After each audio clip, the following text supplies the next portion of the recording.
for BillCon, or it's going to be in a few minutes, in about an hour or so. So I don't know if y'all are interested in this or whatever, but I just figured I'd kind of show you the space. So anyway, I'm the first one up in the house, chilling and waiting for everybody to get up. So I figured I would answer if anybody had any questions about BillCon or just want to talk about it. And in the meanwhile, I can show you guys how we have it laid out. So, all right. So when you come up, my table's there, set up obviously, and we had 2 games going there. And this is also how we did Captain Sonar yesterday, because it was just easiest that way for this, and plus it just works for the rest of the space. And then the gaming nook. So if you watch the Cubist, this is the backdrop that I'm always sitting in front of when I'm recording the Cubist episodes. But this is my gaming nook. There's the other shelf right there, and this is its own little separate kind of area. So that's the stairwell that we came up and whatever. So all day yesterday we ended up with we had 4 games going pretty much nonstop, sometimes 5, depending on what time of day it was and how many people. It really just kind of depended on who was where at what time, and if people were between games or whatever, then they would sometimes end up in like a 2 or 3 player filler waiting for the other tables to ping out right, so that way they could join in or whatever. We actually got really lucky, all told, I think, because we normally when you have a game group, that gets over like 2 tables big, right? 10 or more people, I guess I'd say, where you're realistically doing at least 3 tables. What'll end up happening is that one of those 3 tables will sort of be out of sync with the games or something, and so you'll end up just sitting and playing the same game, or playing games with the same group all night, or in this case all weekend. It's not really a problem, I guess, right? Because assuming you played games and you had fun with them before, you'll probably have fun with them again. But if you're not, or if you really want to mix it up and just see different people, this is a thing for me at this event, obviously, because I'm hosting it and I know all these people. These are all friends of mine, so so I kind of want to be able to mingle a little bit, which can be hard at a board gaming thing when you get out of sync. So it hasn't been bad though. Like, we got really lucky on that. I think there were only 1 or 2 people that I didn't get a chance to play any games with at all yesterday. And that was not bad, considering that I think at peak we had probably 18 people here, 17, something like that. It's hard to keep up with all that stuff. So yeah, we ended up with like 4 tables going nonstop.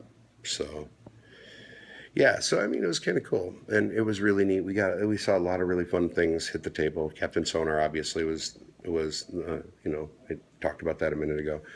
That's kind of the super new hotness that everybody was really excited about. But Terraforming Mars got played like 3 times at least over the span of the thing.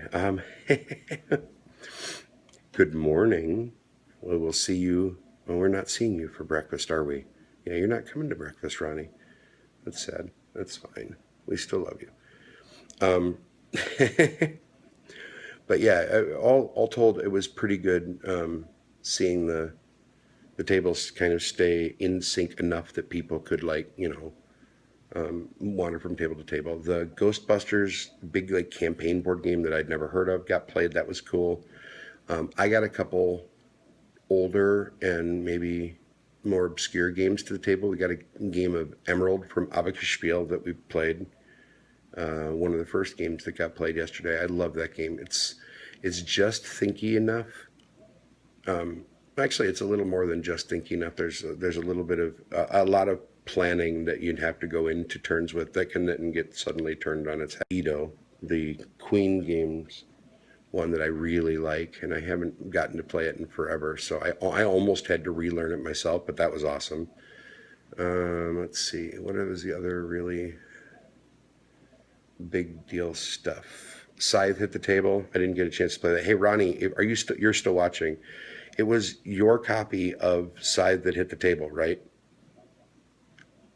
The reason that I ask is because we found the baggie of okay.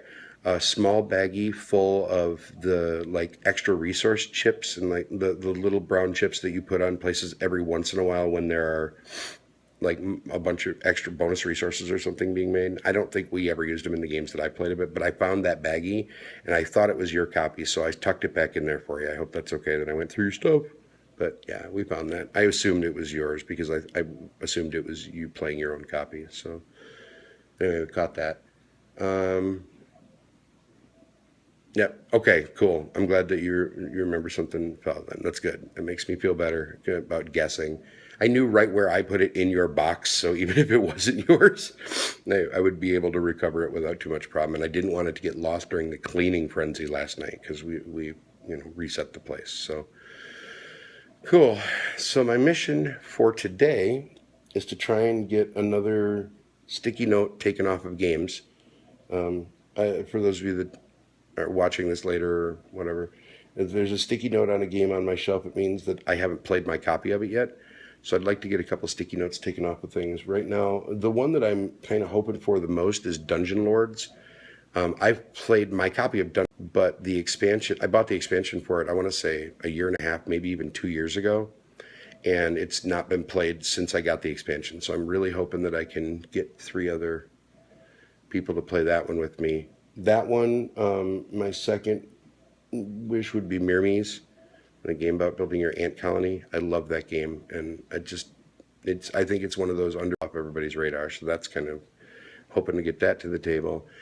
And our friend Jeff was at the Fantasy Flight store in Roseville, Minnesota yesterday, and picked up games for a bunch of us, and picked up 2 copies of Captain Sonar that he's bringing in. We're paying him back, obviously, for it today. And then he also picked up expansions for Mansions of Madness 2nd Edition for my friend Randy, who is here this weekend. And Mansions of Madness, I'd really like to see hit the table as well, if at all possible, because I really want to try that the 2nd edition version. I liked the 1st edition, even with its flaws. I still thought it was a fun game. It wasn't perfect by any stretch, but it was interesting. It felt sort of like a Cthulhu role-playing game in a box, which I think is kind of sweet.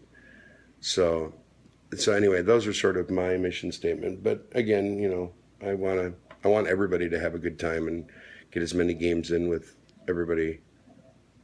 Whatever. Day 2, not day 4. And it's a gaming weekend that I'm having at my house. So board games. And thank you for the love and kisses. That's lovely. Anyway, that's sort of my big mission statement for today, is to get one of those sticky note games played and just kind of chill and enjoy everybody. It was a long day yesterday. I think the first person got here right at 10 o'clock a.m.